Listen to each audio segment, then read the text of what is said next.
नमस्कार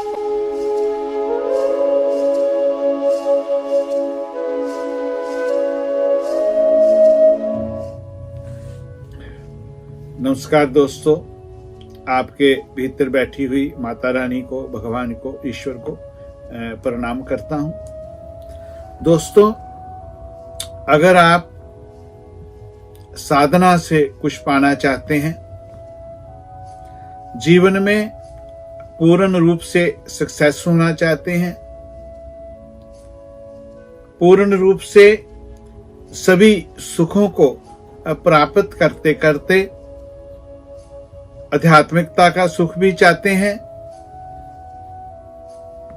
तो 3-4 बातों का ध्यान रखें।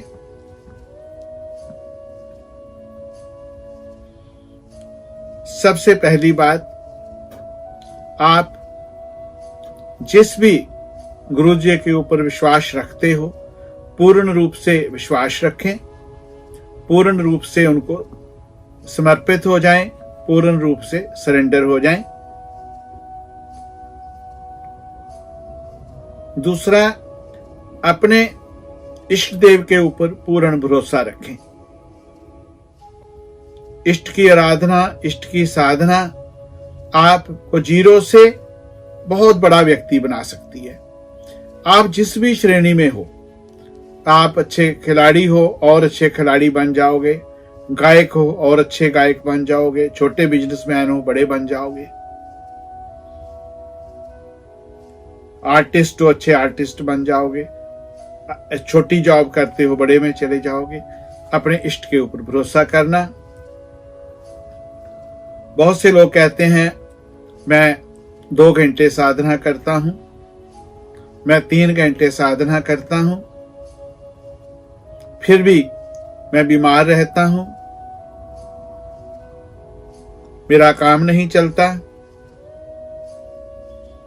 जो भी करता हूं डाउन हो जाता हूं।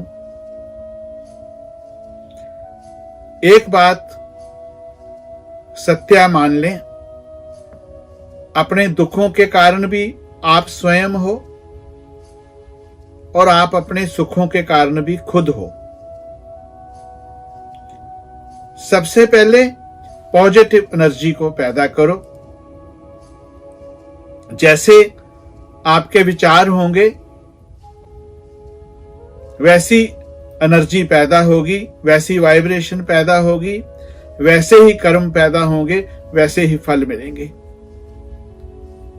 हमारा जो सूक्ष्म शरीर है, हमारी कॉस्मिक बॉडी है, हमारा सूक्ष्म मन है,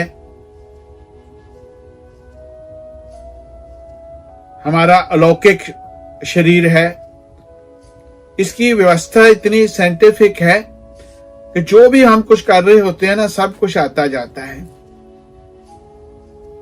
और वो ब्रह्मांड, वो यूनिवर्स सोचता है इसको ऐसा ही चाहिए, वो दे देता है। आप सबसे पहले दूसरों का भला सोचें, परिवार का भला सोचें, वो किसी के साथ भी गद्दारी करने की बात ना सोचें। जब तक आप ये नहीं सोचते हो तब तक साधना करने का कोई राइट नहीं है, आप कर ही नहीं सकते हो। साधना में गुरु के चरणों में कोई चालाकी को ना लाएं, पूर्ण रूप से नतमस्तक हो जाएं उनको। फिर बात आती है साधना की। आपको मां बगलामुखी जी के बारे में थोड़ा सा कुछ बताना चाहूंगा। सिंपल साधना, आप जैसे, मैं कर्मकांड के विरोध में नहीं हूं, पर जो व्यक्ति साधक होता है ना, वो कर्मकांड की फालतू बातों से निकल जाता है।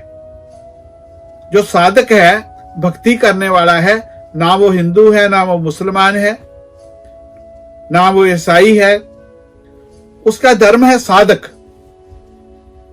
और आपके जो भी इष्ट हैं, जिनके ऊपर आप विश्वास रखते हो, जिस गुरु पीर के ऊपर आप विश्वास रखते हो, उनके चरणों में पूर्ण रूप से समर्पित हो जाना।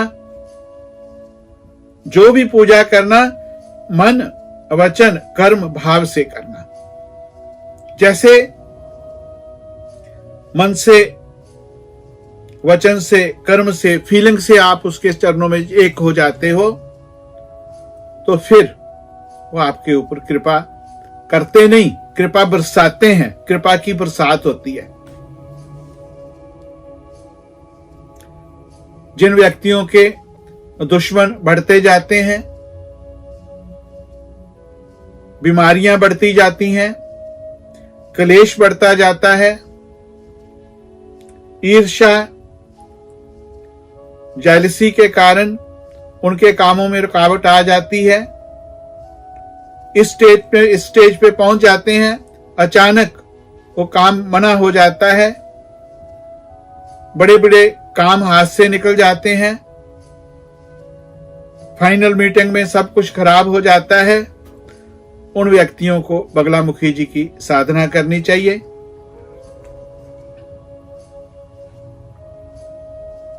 मां बगलामुखी जी की साधना में पीले वस्त्र पहने, पीला प्रसाद चढ़ाएं, पीले फूल रखें,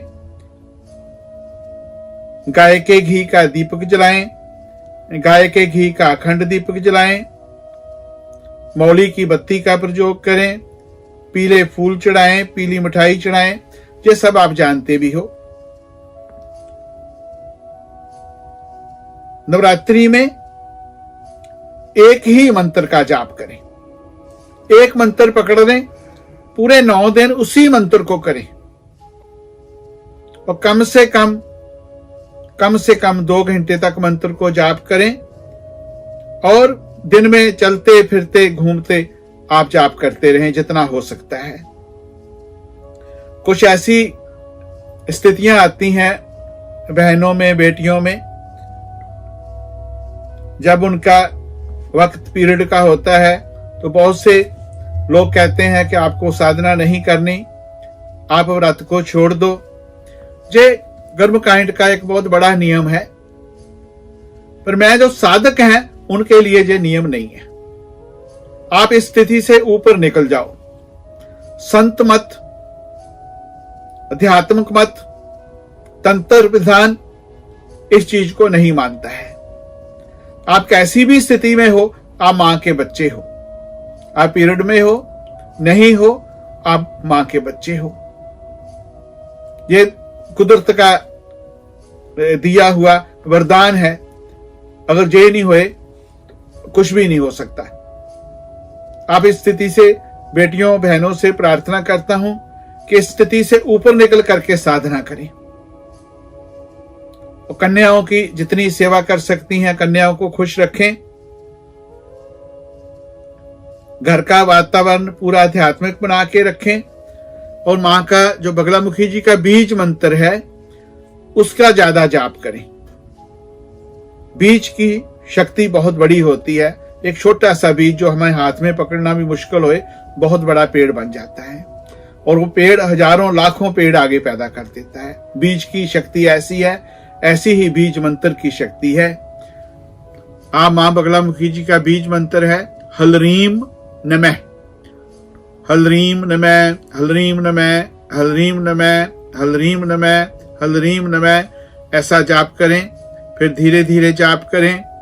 जाप करते करते मां के चरणों में समर्पित हो जाएं।